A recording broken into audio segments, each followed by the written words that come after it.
Welcome to Making Connections, a WMMT series on diversifying our future. It's no secret that Central Appalachia is facing a number of challenges at once. In terms of employment, East Kentucky alone has lost over half of its coal jobs just since 2012, and analysts think those jobs probably won't be coming back. And from 2012 to 2013, East Kentucky's workforce as a whole shrank by some 18,000 people. At the same time, our region has also long had problems with our land, including the fact that there are old, abandoned coal mines all over Appalachia that are causing water pollution, mudslides, rock slides, and many other issues affecting local people and the environment. But in the newly proposed federal budget, there's been a plan put forth that could tackle both of these problems at once. In what the White House is calling its Power Plus plan, President Obama has proposed $1 billion in federal money to put people to work over the next 5 years, cleaning up abandoned mine sites in coalfield communities. And if this budget were to pass, a huge portion of that $1 billion could soon be headed here, to Central Appalachia, to fund coal mine reclamation projects in an effort to help jumpstart our region's economy. This $1 billion wouldn't come from any new taxes, but from a federal pot of money called the Abandoned Mine Lands, or AML Fund. The fund was established by the Surface Mining Control and Reclamation Act of 1977, and it was meant to be used to clean up mines that were left abandoned before the law was passed. Eric Dixon of the Appalachian Citizens Law Center in Whitesburg, Kentucky, has been researching the AML Fund and how it could help coalfield communities. There was coal mining in the region, for more than 100 years before the SMACR passed, the Surface Mining Control and Reclamation Act passed. And what you had was lots of mining that was happening and then just mine sites being left abandoned. And they just sort of accumulated up until the late 70s, and so we have this massive amount of mine sites, both surface mine sites and underground mine sites, that have just been left abandoned and are affecting human health, human safety, and economic development. The AML program was built around the idea of resources from the coal industry being utilized to reclaim abandoned mine sites and their effect on surrounding lands and water. Those fees on every ton of coal that's mined have added up over the years. As of now, there is some $2.5 billion sitting in the AML fund. Critics have long said that not enough of that money has actually been getting spent, but there were restrictions written into the fund that made spending it difficult. So the White House's proposal would open up the AML fund's rules and give out $1 billion from it over the next 5 years for the express purpose of trying to spark economic development in coalfield communities. Priority would be given to funding reclamation projects in places with the greatest economic need. This money has always been locked up. Obama's proposal accelerates the payout of what is now $2.5 billion that's sitting idle in Washington right now. It's going to, if it passes, appropriate $200 million a year for 5 years for the purpose of economic revitalization in the coalfields. And so most of that money would probably come to Central Appalachia, to the Appalachian coalfields, because that's where you see the highest unemployment rates and job losses in coal mining. As Eric told me, under this plan, as soon as 2016, Kentucky alone could see 750 new reclamation jobs and a total economic impact of $100 million. And some of that impact could start even sooner. If this proposal passes, we could have increases in employment around reclamation by this fall. Because we would have an immediate influx of money into the region, which would be used for AML reclamation, and lots of miners have the skills necessary to do that work. So we would see job increases as early as this fall. What the situation is right now, that in 3 states, Pennsylvania, West Virginia, and Kentucky, there is enough inventory of abandoned strip mine land that it would take $4 billion just to restore that land. That's Dee Davis, who runs the nonprofit Center for Rural Strategies in Whitesburg. He thinks the benefits to reclamation in Appalachia could go far beyond just employment for those doing the work. $1 billion to restore abandoned mine lands gives us a chance to train out-of-work miners and other people in our communities, and to intentionally fix places that we've screwed up. Fix the land, fix the water, and make it productive, make it potentially an income-generating place rather than a drain. You're talking about, $1 billion is being proposed in the budget to be spent out over 5 years. So that's no small investment. Jason Bailey from the Kentucky Center for Economic Policy also thinks it makes sense to start with reclamation when thinking about long-term economic development in Central Appalachia. The scarred landscape in some cases because of abandoned mine land sites is a barrier to economic development. Because if your natural beauty is eroded, that harms tourism.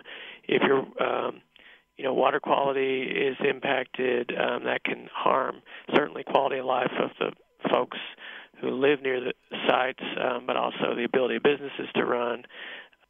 So the long-term economic development of the coalfield region really requires that that these sites be rehabilitated and that we begin to restore the landscape. The great thing about dealing with this issue is there's a second benefit, which is that it can put people to work in the short term, doing in some cases work that's similar to work they've already done, and folks have worked in the mining industry in sort of beginning to put these sites back together and try to clean up some of the damage that has been done again decades ago.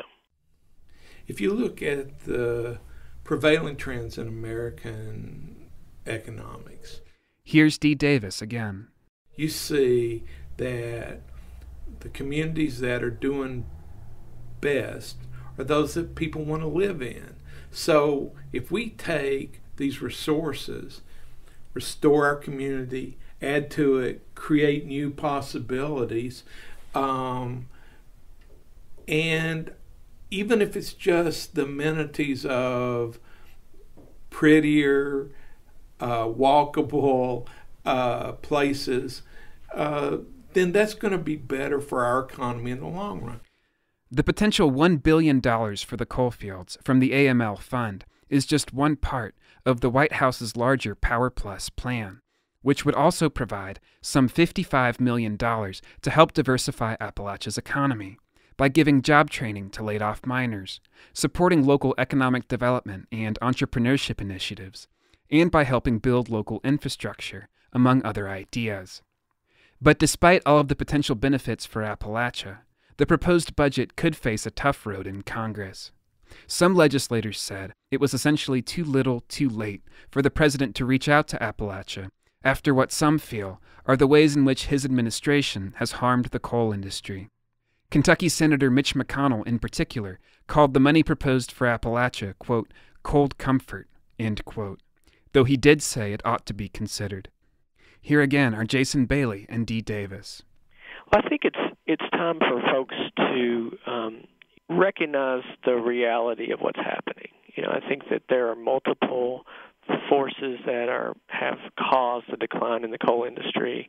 The primary one of the last, over decades has been mechanization of the industry.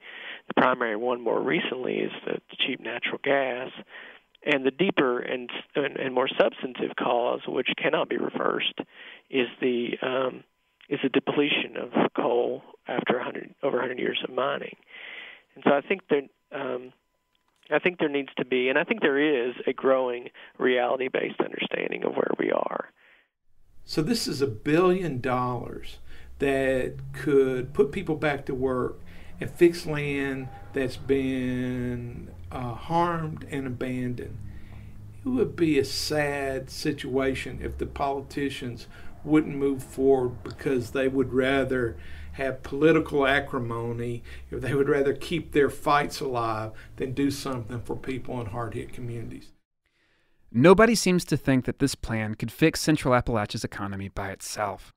But the three people I spoke with all seem to think that it could be a huge step on the way towards a more sustainable economy in the region. And even if it doesn't pass this time around, all three think the plan sends a signal that Washington is recognizing what's been happening to our local economy and is ready to try to help. Here again are Eric Dixon, Jason Bailey, and Dee Davis. The Power Plus plan and the AML piece in particular represent a massive federal investment on a scale that we have really never seen before that could create jobs both now and create a foundation for a stronger, more diverse economy from the ground up. So in places like the SOAR meeting next week, we need to hear from the community in terms of what they want to do with this AML money, because this budget is just the beginning.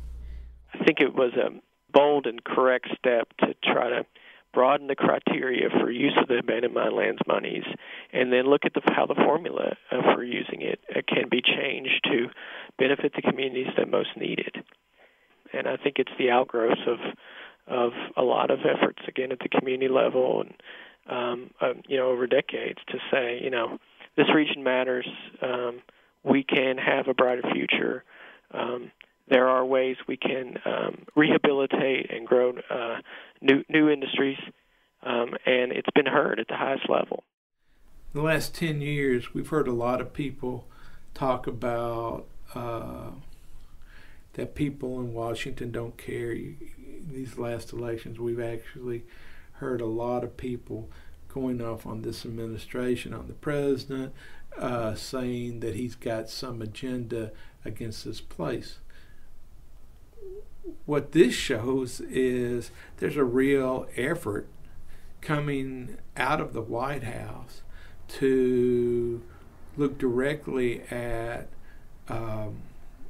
the hard-hit local economy and trying to do something about it, even if it doesn't get through this Congress or the next. The idea is a good one, and sooner or later we should make it happen. Again, that was Dee Davis, Jason Bailey, and Eric Dixon. Reporting for WMMT, I'm Parker Hobson.